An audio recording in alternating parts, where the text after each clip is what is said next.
عاملين إيه؟ يلا بينا نكمل الحلقة التالتة. ودي الحكاية اللي حياتي كلها اتغيرت بعدها. كنت فاكرة إن اللي حصل في أوضة الصور المرعبة دي كان كابوس وعدى، بس الحقيقة ده كان مجرد باب صغير اتفتح على كوابيس أكبر. بعد الليلة دي بقت كل ما أقفل عيني أشوف نفس العيون اللي من غير ملامح، نفس الصور اللي على الحيطة، وكل مرة بيقربوا أكتر. قررت أكلم جدتي يمكن تشرح لي، بس أول ما قلت لها عن الأوضة وشها اتبدل. قالت لي بصوت مرعوب: إيه انتي اللي شفتيه؟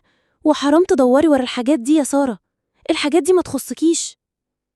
بس ازاي انسى؟ ده حتى المفتاح اللي اختفى رجع تاني، بس في مكان غريب.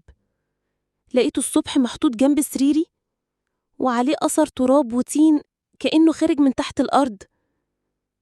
والأغرب لقيت ورقة صغيرة مكتوبة بخط قديم: لو قربتي من اللي جوه تاني هنقرب احنا كمان. كنت بترعش، بس فضولي بيغلب خوفي.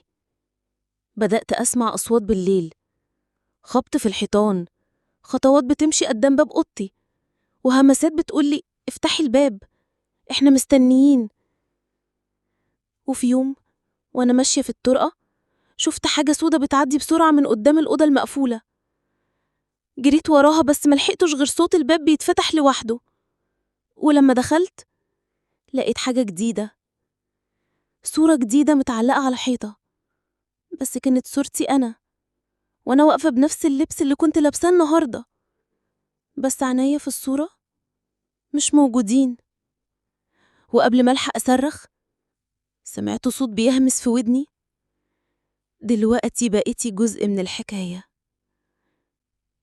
استنوني في الحلقة الجاية لما اكتشف السر اللي جدتي بتحاول تخبيه عني، وسر الصورة اللي كانت ليا قبل ما تتصور.